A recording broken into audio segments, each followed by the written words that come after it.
supervisi kali ini. Bagaimana pembelajaran minggu ini? Apakah ada hal yang ingin Anda diskusikan terkait implementasi pembelajaran diferensiasi berbasis sosial emosional? Pagi juga Ibu, terima kasih. Minggu ini saya mencoba menerapkan beberapa strategi diferensiasi dalam pembelajaran. Saya ini fokus pada pengembangan untuk mengefektifkan waktu dalam pembelajaran dan mengefektifkan dalam memberikan instruksi kepada siswa dalam pembelajaran diferensiasi berbasis sosial emosional. Terutama untuk siswa yang terlihat kurang fokus, kurang terlibat secara sosial. Tapi jujur, saya masih merasa ada beberapa tantangan, terutama dalam menyeimbangkan antara kebutuhan individu dan keseluruhan di dalam kelas. Baik, Bu. Menarik sekali ya. Bisa lebih spesifik mengenai tantangan yang Anda hadapi? Apakah terkait dengan penyesuaian materi atau bagaimana siswa merespon pendekatan yang Anda lakukan? Sebenarnya sih lebih ke bagaimana menyeimbangkan antara siswa yang lebih cepat memahami materi dengan siswa yang butuh lebih banyak dukungan. Kadang saya juga merasa bahwa siswa tersebut membutuhkan lebih banyak waktu dan perhatian emosional, merasa terbantu. Tetapi yang lain juga menjadi bosan dan kurang terlibat. Seperti itu, Ibu. Saya melihat ada peningkatan dalam interaksi sosial mereka, terutama setelah saya mengadakan diskusi kelompok kecil. Namun untuk beberapa siswa, saya merasa mereka ini masih menarik secara emosional dan kurang berpartisipasi gitu dalam pengembangan untuk mengefektifkan waktu dalam pembelajaran dan mengefektifkan dalam memberikan instruksi kepada siswa dalam pembelajaran diferensiasi berbasis sosial emosional. Menarik ya. Anda sudah mencoba beberapa strategi yang bagus seperti diskusi kelompok kecil. Apakah Anda sudah mencoba pendekatan check-in emosional? Misalnya sebelum memulai pembelajaran agar mereka bisa mengekspresikan perasaan mereka lebih awal. Oh iya, belum sih Bu, sebenarnya ini ide yang sangat bagus ya. Saya memang belum secara langsung menanyakan perasaan mereka sebelum pelajaran dimulai. Biasanya saya lebih ke fokus pada materi pembelajaran. Ya, sangat baik jika Anda akan mulai dengan check-in emosional singkat, misalnya dengan bertanya tentang bagaimana perasaan mereka hari ini atau menggunakan kartu emosional. Ini akan membantu mereka lebih terbuka dan Anda bisa menyesuaikan pendekatan berdasarkan respon mereka. Oh iya, baik itu saya paham. Jadi lebih kepada menciptakan iklim emosional yang aman sebelum masuk ke materi ya Bu. Insya Allah deh, saya akan coba dulu.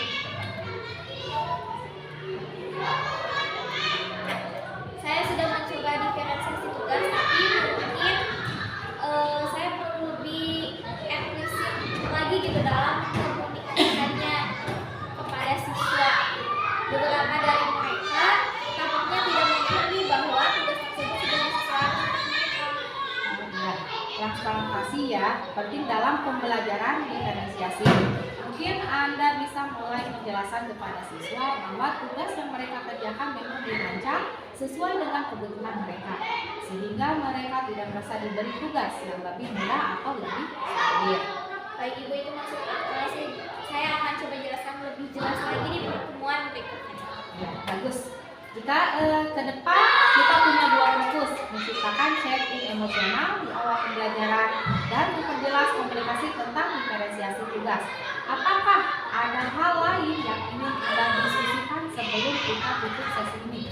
Baik Ibu, saya rasa itu sih sudah sangat cukup ya. Saya sangat terbantu dengan masukan-masukan tadi, terutama soal pengembangan untuk mengefektifkan waktu dalam pembelajaran dan mengefektifkan dalam memberikan interaksi kepada siswa dalam pembelajaran diferensiasi yang berbasis sosial emosional ini. Sebelumnya terima kasih Ibu. Sama-sama. Saya akan cek bagaimana perkembangan di sesi supervisi berikutnya ya. Jangan ragu untuk bertanya jika ada kesulitan di materi.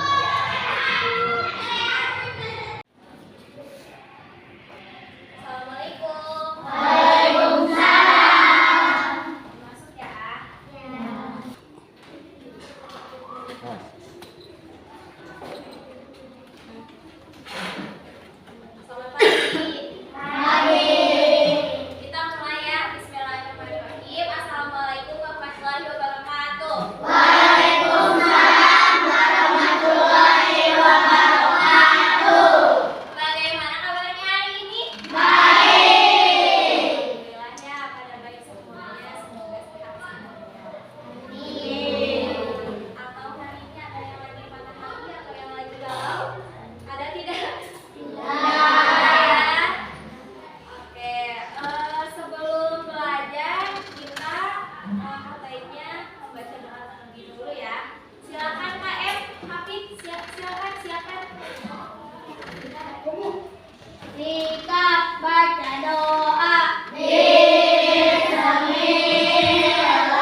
duri atau buah-buahan? Sebelum pembelajaran dimulai, duduk yang rapi ya.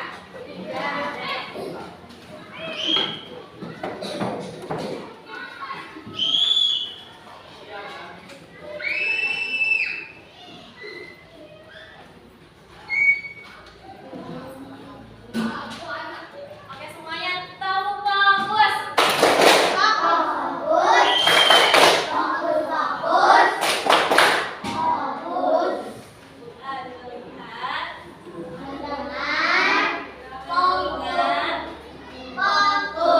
Sekali lagi ya, tepuk fokus.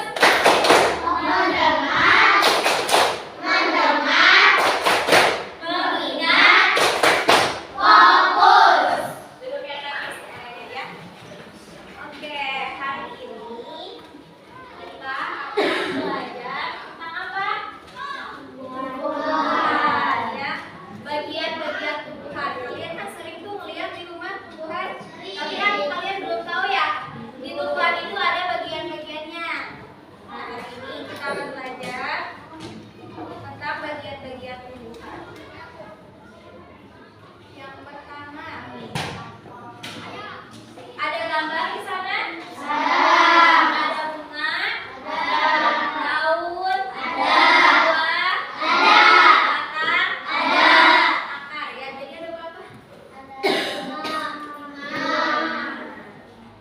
Oke, yang pertama kita bahas dulu akar. Akar itu salah satu bagian yang sangat penting di dalam tumbuhan ya. Karena akar itu merupakan bagian tumbuhan yang arahnya itu tumbuhnya itu ke mana? Iya, yang ada di dalam tanah ya. Nah, akar ini biasanya warnanya itu warna apa? Putih atau enggak coklat-coklatan biasanya Pak ya. Nah, bentuk akar ini biasanya sebagian besar itu meruncing, bagian ujungnya bentuknya runcing gitu. Terus bentuk runcingnya itu untuk memudahkan akar itu menembus ke dalam tanah.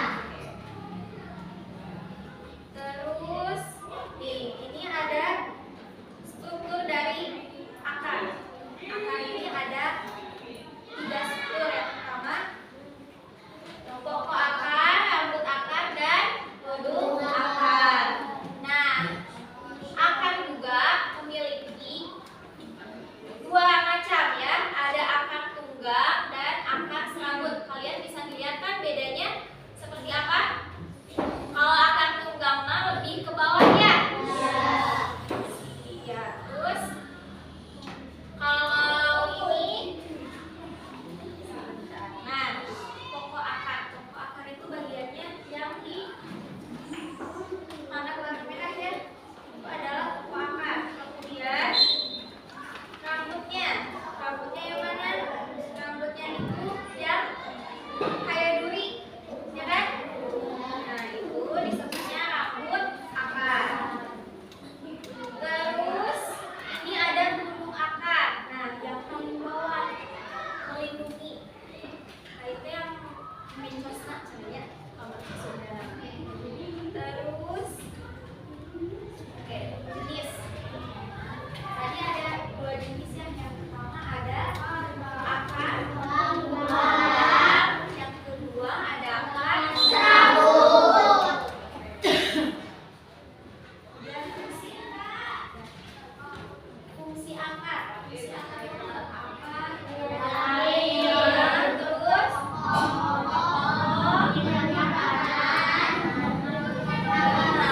jadi ada berapa? 4. Ada 4. Menyerap air ya. Menyerap air itu dari mana?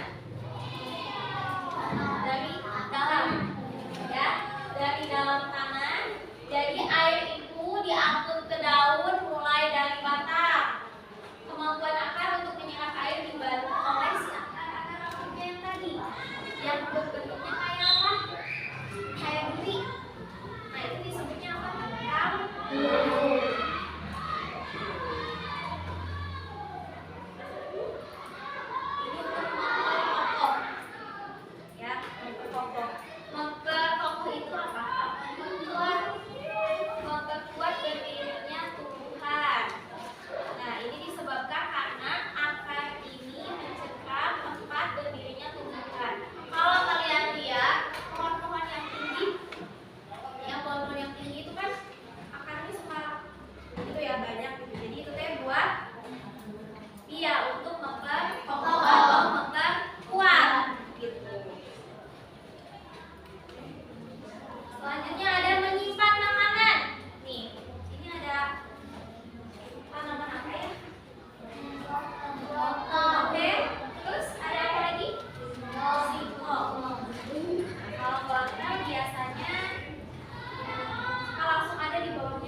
ubi jalar, singkong, dan bengkuang.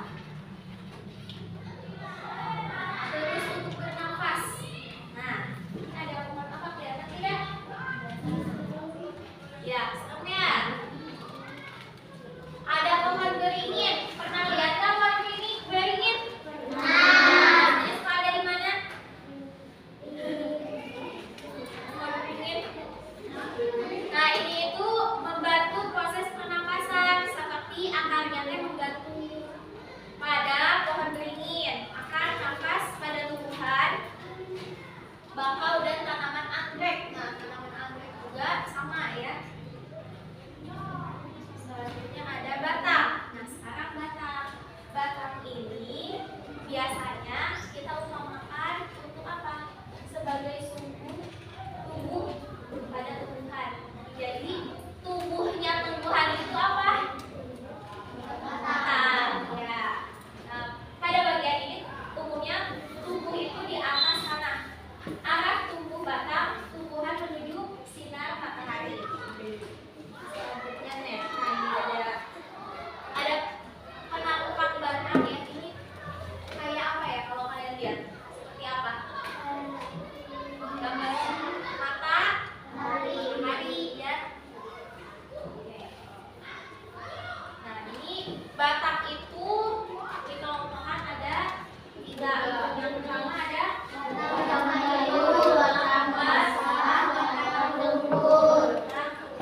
Kalau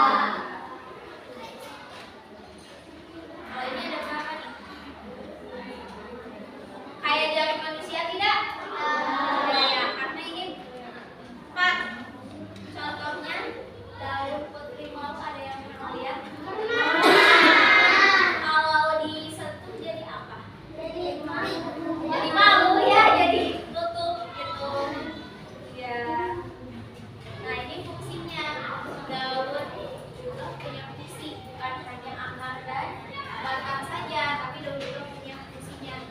Pertama untuk bersih-bersih, kedua untuk air, ketiga keempat bunga.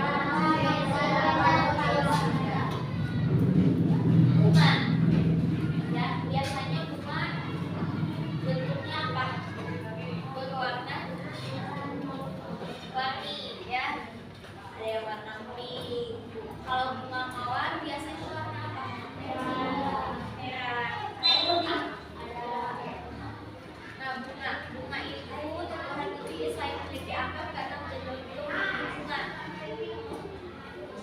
Alam ini sangat indah dan nyaman jika tanaman sedang berbunga. Ya, sedang berbunga-bunga. Bunga juga merupakan bagian yang penting bagi pembuahan. Kalau yang lebih lihat lagi, ini ada kepala sari yang mana ini ya. Terus bagian ini tubuh buah putih, ada pakai putih. Minggu lalu pernah dibahas ya yang ini ya. Nah, juga diambil. Kemudian ada jenis bunga. Ada bunga lengkap dan bunga tidak lengkap.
perkembangbiakan generatif. Perkembangbiakan generatif adalah perkembangbiakan tumbuhan secara kawin. Salah satu jenis tumbuhan yang berkembangbiak dengan cara ini adalah tumbuhan berbiji. Alat perkembangbiakan generatif tumbuhan adalah bunga. Pada bunga terdapat bagian-bagian yang memiliki fungsi yang berbeda-beda. Berikut ini adalah bagian-bagian bunga beserta fungsinya. Rantai bunga berfungsi sebagai penopang sekaligus penghubung antara rantai dengan bunga. Dasar bunga berfungsi sebagai tempat bertumbuhnya mahkota dan bagian-bagian lain pada bunga. Kelopak bunga sebagai pelindung dan penutup bunga yang masih bujuk sehingga bunga terlindungi dari paparan luar. Mahkota bunga sebagai perhiasan bunga dan pengikat bagi serangga agar hinggap dan membantu dalam proses penyerbukan. Putik, alat kelamin bunga betina dalam proses reproduksi. Putik terdiri dari kepala putik, rantai putik, dan bakal buah. Benang sari. Benang sari adalah alat kelamin jantan dalam proses reproduksi tumbuhan. Benang sari terdiri dari tangkai sari, kepala sari, dan serbuk sari. Bakal biji, tempat terjadinya proses pembentukan biji yang kemudian menghasilkan biji yang matang.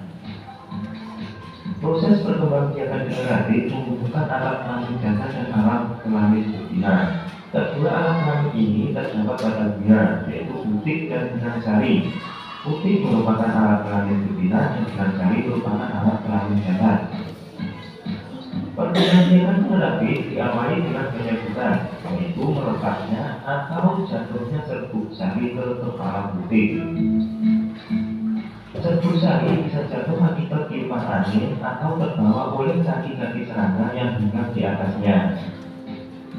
Setelah penyerbukan, terjadilah proses pembuahan, yaitu proses peluburan sel kelamin jantan dan sel kelamin betina yang akan menghasilkan zigot. Zigot akan berkembang menjadi tumbuhan baru.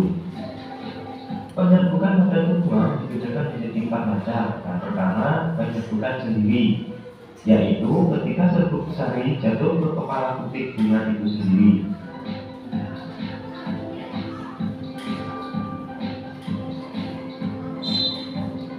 Yang kedua, penyerbukan tetangga, yaitu ketika serbuk sari jatuh ke kepala putik bunga lain tetapi masih dalam satu pohon yang sama. Yang ketiga, penyerbukan silang, yaitu ketika serbuk sari jatuh ke kepala putik yang lain yang berbeda pohon tetapi masih satu jenis. Yang keempat, penyerbukan dasar, yaitu ketika serbuk sari jatuh ke kepala putik bunga lain pada pohon yang lain yang masih satu jenis tetapi berbeda varietasnya.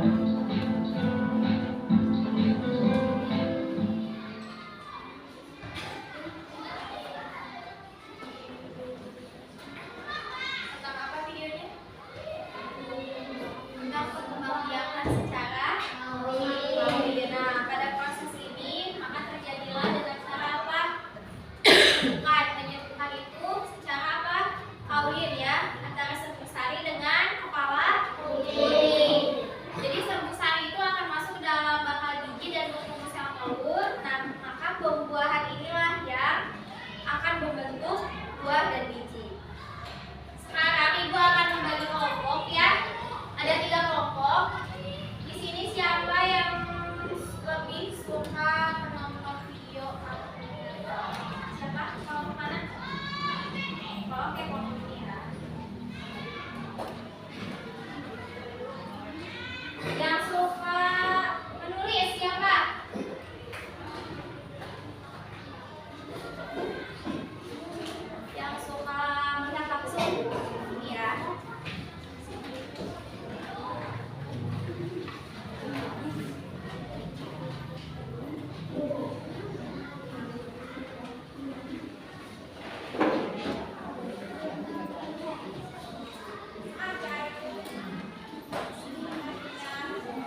Tunggu sebentar ya.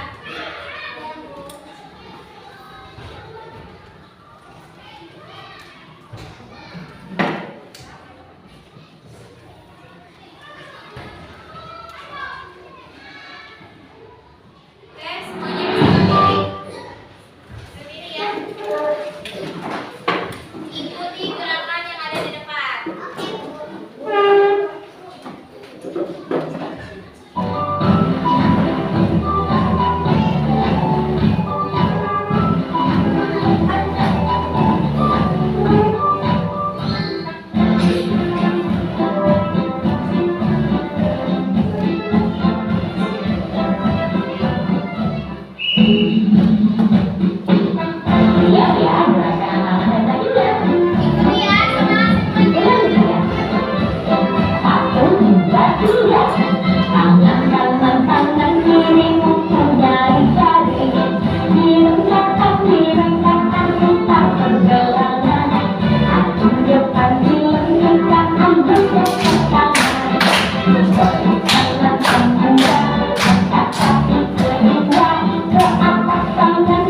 Waalaikumsalam warahmatullahi wabarakatuh.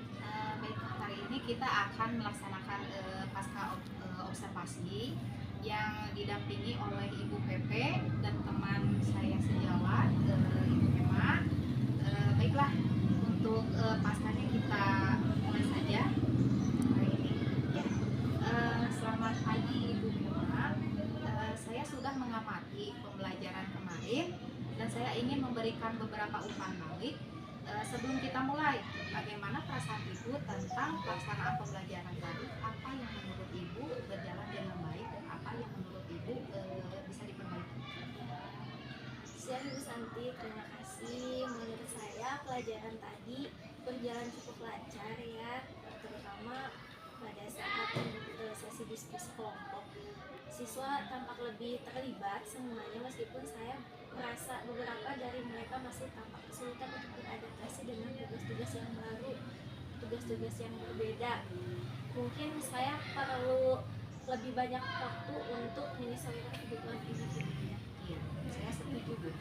Terutama dalam diskusi kelompok tadi, saya juga memperhatikan bahwa sebagian besar siswa terlihat nyaman berinteraksi dan itu adalah yang hal positif. Namun saya melihat ada beberapa siswa yang tampaknya kurang terlibat. Apakah Ibu sempat memperhatikan hal itu juga? Betul Bu, saya melihat ada 2 atau 3 siswa yang agak diam dan tidak terlalu aktif dalam kelompok mereka. Saya sempat mendekati mereka, tetapi mereka tetap tampak enggan untuk berpartisipasi, begitu Bu. Iya, betul sekali ya. Diferensiasi tadi hanya soal memberikan soal yang sesuai tingkat kemampuan akademis, tapi juga bagaimana kita menyesuaikan dengan kebutuhan emosional dan sosial siswa. Tadi Ibu sudah mencoba melakukan pengembangan untuk mengefektifkan waktu dalam pembelajaran dan mengefektifkan dalam memberikan instruksi kepada siswa dalam pembelajaran diferensiasi berbasis sosial emosional di kelas. Bagaimana menurut Ibu efektifnya terhadap siswa? Bagi Bu, saya merasa pengembangan untuk mengefektifkan waktu dalam pembelajaran dan mengefektifkan dalam memberikan instruksi kepada siswa dalam pembelajaran diferensiasi berbasis sosial emosional itu membantu mereka lebih rileks begitu di awal. Beberapa siswa juga sangat terbuka, sementara yang lain juga masih terlihat enggan, dan saya belum yakin bagaimana cara mendorong siswa yang lebih tertutup itu untuk lebih terbuka nantinya. Oh iya, check in emosional gitu ya. Jadi adalah proses yang berkelanjutan. Jadi butuh waktu bagi siswa untuk merasa nyaman. Mungkin bisa dicoba variasi pendekatan seperti menggunakan skala emosional sederhana atau meminta mereka menggambar ekspresi wajah yang memiliki perasaan mereka. Ini bisa menjadi cara tidak langsung ya, yang lebih mudah diterima oleh siswa yang kurang suka berbicara tentang emosi. Baik Ibu, saya akan mencoba pendekatan tersebut. Mungkin cara siswa lebih cocok ya Bu untuk pembelajaran ini. Itu langkah yang bagus. Saya juga ingin menyoroti satu hal terkait diferensiasi tugas. Saya melihat tadi Ibu memberikan beberapa variasi tugas dan itu sudah sesuai dengan kebutuhan siswa yang berbeda-beda. Namun ada siswa yang tampak tidak sepenuhnya paham mengapa mereka diberi tugas yang berbeda. Apakah Ibu sempat menjelaskan hal tersebut kepada mereka? Sebenarnya saya belum terlalu jelas Bu dalam menjelaskan tugas diferensiasi ini kepada siswa. Saya hanya memberikan tugas sesuai kemampuan mereka saja, tetapi saya tidak menjelaskan secara rincinya seperti apa. Oh iya. Mungkin Ibu bisa mulai dengan memberikan penjelasan singkat kepada siswa bahwa tugas-tugas tersebut dibuat untuk membantu mereka belajar dengan cara yang paling efektif bagi mereka. Dengan begitu, mereka akan memberi bahwa yang dianggap lebih mudah atau lebih sulit, hanya berbeda untuk memenuhi kebutuhan masing-masing. Baik Bu, saya mengerti dan sepertinya itu akan membantu siswa merasa lebih nyaman ya Bu dengan perbedaan tugas mereka, dan saya yakin nanti akan coba menjelaskan di kelas berikutnya. Iya, bagus sekali ya. Jadi untuk tindak lanjut kita akan fokus pada 2 hal. Yang pertama pengembangan untuk mengefektifkan waktu dalam pembelajaran dan mengefektifkan dalam memberikan instruksi kepada siswa dalam pembelajaran diferensiasi berbasis sosial emosional. Memberikan penjelasan yang lebih transparan tentang diferensiasi tugas kepada siswa.